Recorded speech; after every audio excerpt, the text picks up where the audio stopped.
Hi, I am Laura Capalabra and I am the founder of Stress Matters. We are a workplace wellbeing organisation and we help businesses try to improve the culture around workplace wellbeing, reducing ill mental health in their team members and also increasing profitability. We do that through three different pillars. We look at the insights, so we try to understand what the actual problem is with your business in terms of its approach to wellbeing. We look at accountability because we know how important it is that if you say you're going to do something, you stick with it and you make sure those changes happen. And thirdly, we help you and we support you to support your team. So whether or not that's through mental health first aider training, so you can have some in-house mental health first aiders that can help your other team members, whether or not it's through workshops or some of our more one-to-one sessions. Now, today's video, we are going to be looking at balance. We've all probably heard about work-life balance, that infamous, never obtainable idea that we can achieve that perfect balance between work and life. Now, I don't know about you guys, but I have never managed to achieve what is considered the perfect work-life balance. And I think one of the fundamental reasons that I've never been able to achieve it is because it isn't how I see my world.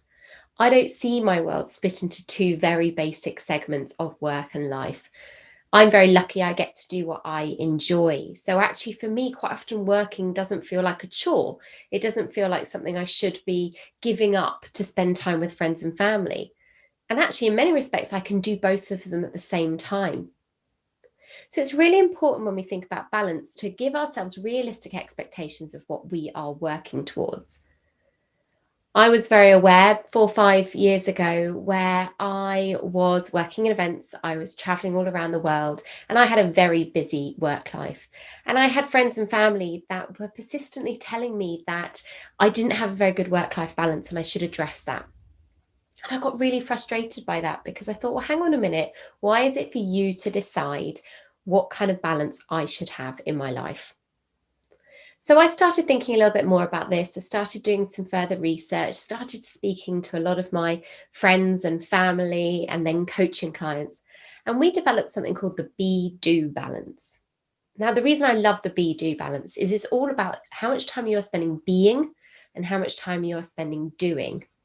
Now, what you spend your time being and doing actually completely varies per person. And that's why I love it. It's so personal. So for me, actually going for a run is some way of me sensing, feeling a sense of being. So it's a really good way for me to reset. However, put me going to a gym, both forms of exercise, gym definitely feels like more effort to me. So I'd consider that part of my doing category. Now, it's not to say being and doing is good and bad at all, but it's thinking about how much energy we get from those different areas. And the reason we talk about be-do balance is because it gives individuals the opportunity to work out what their be-do balance looks like and isn't for anybody else to establish what that looks like. Now, when we're thinking about being a manager and being a leader in a business, we want to ensure that our individual team members are finding their own personal be-do balance. Now, that takes a little bit more time. That's not something we can just ask them and then automatically know what we're talking about. So there's an element of our managers and our leaders need to have those skills to have those conversations with people. We also need to establish what our personal values are. How do we know where our balance is being spent if we don't know what our values are? So it's really important that we have a true sense of self-awareness and a personal identity to understand where our balance can come from. Now, that's a big thing, and a lot of us might not have that. So there's processes that we can go through to try and understand what our values are and to try and understand where our be-do balance can look. Now, with everything going on at the moment, there's a lot of things that are out of our control, but it doesn't stop us worrying. We are seeing lots and lots of increased numbers in terms of scary statistics around poor mental health. It's actually seen that the level of depression has doubled amongst adults in COVID times. And that data is from a few months ago, so it's likely to be even higher now. And with this prolonged period of lockdown that we're going through, actually it's about understanding how we can support our team members and how we can make sure that everybody is in a good place. Now, when we think about control, it's really easy to worry about everything. We can spend a lot of time worrying about everything that goes on around us. However, the problem is we can't do anything to impact lots of things that cause us concern. So as much as I'd love to think I could come up with a cure or the vaccination for COVID, I can't. So I have to be really conscious and really try with myself about where I can spend my time and my energies and focusing on things that I can control. Now, I can't control the pandemic going on around me, but I can control how I think and feel about it. So if I'm having days where actually it's all feeling a bit too much and the idea of another lockdown is really pressing on my mind, I can really focus on what that means to me rather than what's going on around me. If I can find that ability to change how I feel about something, I can create a far better balance in my life. Because what that means is it doesn't matter what life is throwing at me, I get to control how I think and feel about it. That's really important when we think about what's going on at the moment. It's really important when we think about how we can manage our team members. Because the other thing we can't control is what our team members do. We can influence our team members. We can influence the people that we manage to do a good job. We can influence them, try and motivate them, but we cannot control them. And we have to just accept that certain things are fact right now. But what we can do is influence how much support and how much part of a team those individuals feel. So it's really important as a manager that we think about all of these things around balance in terms of ourselves, but also our team members. So thinking about, actually, do I have a good sense of balance as a manager? Do I know what's important to me as a manager? Am I living up to my ideals of what I'm wanting for myself, but also what I want to inspire my team members to do? So we've got to think about our own personal balance. We also need to have a good understanding of ourselves in terms of what we can control and what we just need to accept and influence. Once we start to understand that personally as managers, it's far easier and far simpler for us to be able to support others because we can show them empathy and understanding and really connect to other individuals. So it's really important as a manager to focus on self-awareness. Make sure you understand what's going on in your life and make sure that you're not bringing any judgments and biases into conversations with your team members. Once you're understanding how you are coping in a situation, then you can go and help other individual team members, hopefully showing them empathy and support and connection. There's so much going on at the moment, and there is so much we cannot control. So any small chance where we can focus on what we can control, which is what we think and feel, we should take that situation, take that moment and really embrace it. It's really important to understand what brings us joy. Now, that is a big loaded question, I appreciate, for many of us. Some of us will know that there are certain little moments throughout the day that really make us smile and can really set us at ease. It might be if you have a pet, it might be stroking or cuddling a pet. It might be looking at a child's face. It might be listening to a piece of music, taking a walk. It might just be closing your eyes and having a little moment to reflect or even practice some meditation.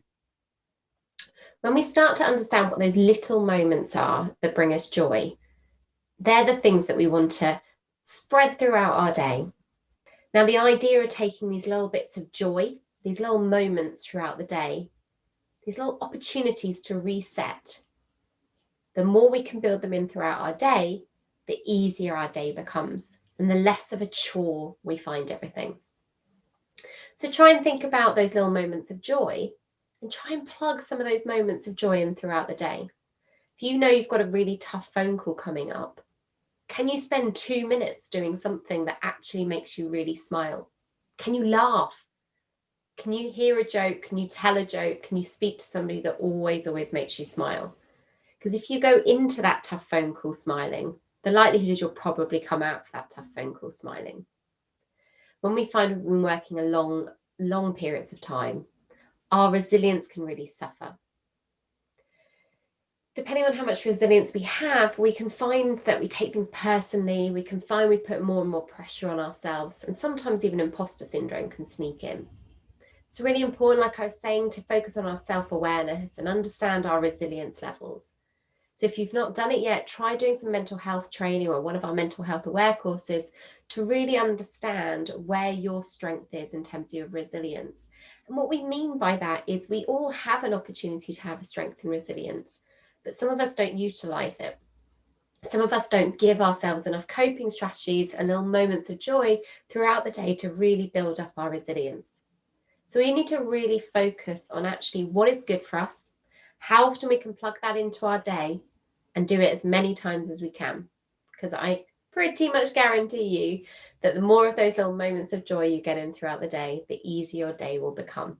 And the easier your day will become, the more you will feel like you're at balance.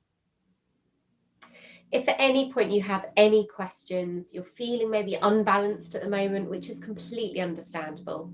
If you want to have a chat with anybody, please reach out to the Stress Matters team or myself personally.